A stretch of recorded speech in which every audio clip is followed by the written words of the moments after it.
Hello नमस्कार सत श्री अकाल अस्सलाम वालेकुम। कैसे हैं जनाब? तो बिहार की घटना तो आप लोगों ने सुन ली होगी।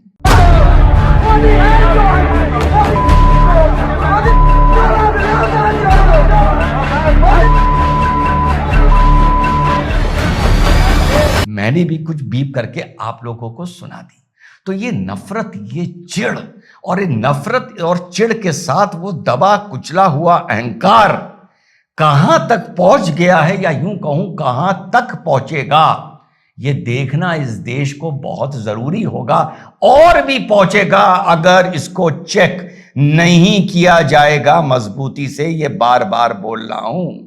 तो घटना साथियों दरभंगा बिहार की है, जहां पर वोट अधिकार यात्रा का स्वागत करने के लिए एक दूसरे चिढ़े लोगों में से मोहम्मद नौशाद ने मंच सजाया था राहुल गांधी का स्वागत करने के लिए, और माइक संभाल रहे थे उसके कोई साथी मोहम्मद रिजवी। और जो चिढ़, वो नफरत जो आपको विपक्ष विशेषकर राहुल गांधी में देखने को मिलती है, उसी तरह एक और चिढ़ और नफरत है जो विशेषकर विशेष लोगों में देखने को मिलती है, जिनके पास कोई समाधान नहीं है सिवाय ये जो 25 साल से नरेंद्र मोदी को गालियां दे रहे हैं, क्योंकि गाली के सिवा कुछ और दे नहीं सकते हैं। पहले जब वो मुख्यमंत्री थे और उसके बाद अब लगभग 11 वर्ष से जब वो प्रधानमंत्री हैं। तो मंच नौशाद का था, माइक रिजवी के पास था, और किस तरीके से प्रधानमंत्री की मां का, हीराबेन का, किस तरीके से मोदी जी के साथ उनको गाली दी गई जोड़ के और नाम लिया गया। वाकई ये डूब मरने वाली बात है, कोट अनकोट उनके लिए जिसमें शर्म हो। जो बेशरम हो उनका काम ही गाली देना और गाली खाना है। तो साहब मंच ये सजा था और इस तरह से संबोधित किया गया, और अब एफआईआर हुई है और मोहम्मद रिजवी को गिरफ्तार किया गया है। जब ये पूरी चीज मैं कल रात को सोच रहा था, कल शाम तक ये खबर आ गई थी, तो एक तरफ मुझे सोनिया गांधी जी की शक्ल मेरे जहन में आ रही थी, और एक तरफ हीराबेन जी की शक्ल मेरे जहन में आ रही थी, जो अब दुनिया में नहीं है। एक तरफ सोनिया गांधी का लाल मुझे मेरे जहन में आ रहा था, और एक तरफ हीराबेन का लाल मुझे मेरे जहन में, मेरी सोच में आ रहा था। और मैं ये सोच रहा था कि किस मां ने किसे जना और किसका बेटा कहां पहुंच गया। यही सब इस फ्रस्ट्रेशन की और कुचले हुए अहंकार का नतीजा है जो आप लोगों को देखने को मिल रहा है। और ये केवल एक मंच या ये मोहम्मद नौशाद या मोहम्मद रिजवी की बात नहीं है।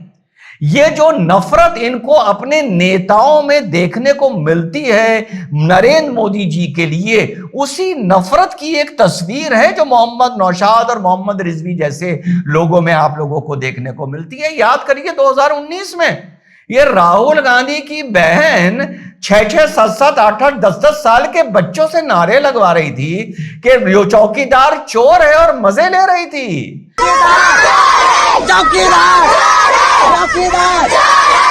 पत्ता कड़वा है, पत्ता कड़वा है,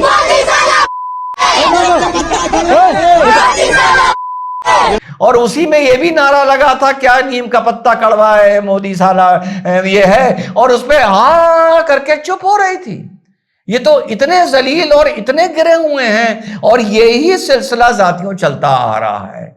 तो एक तरफ हमारी हीराबेन जी, जिनको शायद जब उन्होंने मोदी जी को जन्म दिया होगा कोई जानता नहीं था, उसके बहुत दिनों बाद तक शायद कोई जानता नहीं था। मैं ज्यादा सामाजिक और राजनीतिक दृष्टि से बात कर रहा हूं। और एक तरफ जनाब मुंह में चांदी नहीं सोने का चम्मच लेके पैदा हुए थे। इनके पिताजी सोने का और चांदी का चम्मच लेके पैदा हुए थे। वो कहां और ये कहां? ये हैं जिन्हें कभी कुली बनना पड़ता है, कभी किसान बनना पड़ता है, कभी ट्रक ड्राइवर बनना पड़ता है, कभी जूता जोड़ना पड़ता है, कभी वेल्डर बनना पड़ता है, कभी यात्रा। 21 साल 2004 में पहली बार सांसद बना था। उस परिवार का चश्मो चिराग जिसे लोग कह रहे थे कि बस आज सांसद है कल प्रधानमंत्री होगा, आज 21 साल हो गए। और इस 2014 4 से 14 तक 10 साल ये बंदा सत्ता में रहते हुए अपने आप को पॉलिटिकली लॉन्च नहीं कर पाया। सत्ता में। ऐसा नहीं है कि 25 साल से वो विपक्ष में है। जब उसने अपनी कमांड संभाली, राजनीति की कमान संभाली, तो वो विपक्ष में था, तो वो क्या करे? जब तुमने अपनी कमान संभाली भाई, तुम सत्ता में थे और 10 साल सत्ता में रहे, और सत्ता में रहते हुए तुम तो कहते हो ना कि सत्ता में रहते हुए मोदी कुछ भी करता है, सत्ता में मोदी है तो इसलिए मोदी ये कर रहा है, यही कहते हो ना। तो तुम भी 10 साल सत्ता में थे, अपने आप को तुम लॉन्च नहीं कर पाए यार। 2004 से लेकर 2014 तक लॉन्च नहीं कर पाए।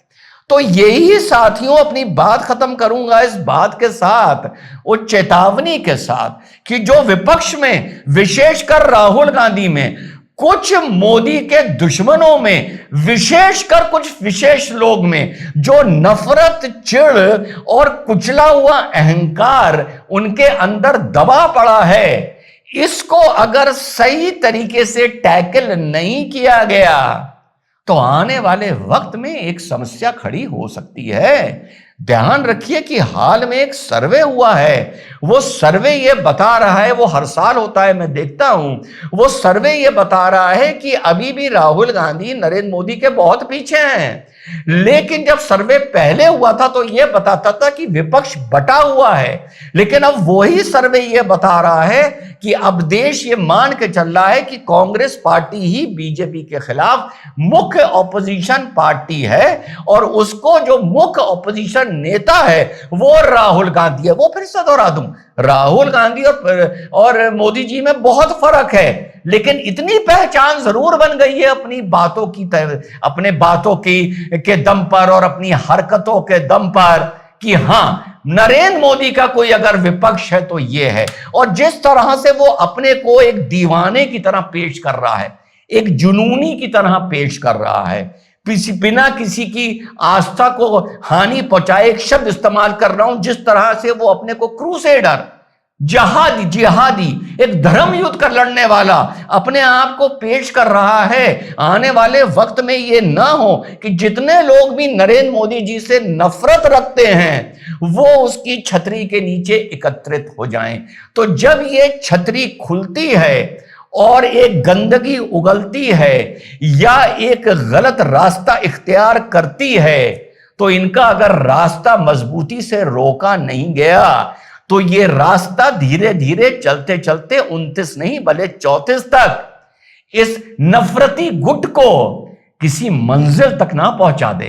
इसीलिए बार बार कह रहा हूं, हल्के में मत लो और समाधान और तोड़ निकालो इस बदतमीजियों का और अनैतिक विपक्ष का। जय हिंद, वंदे मातरम, खुदा हाफिज।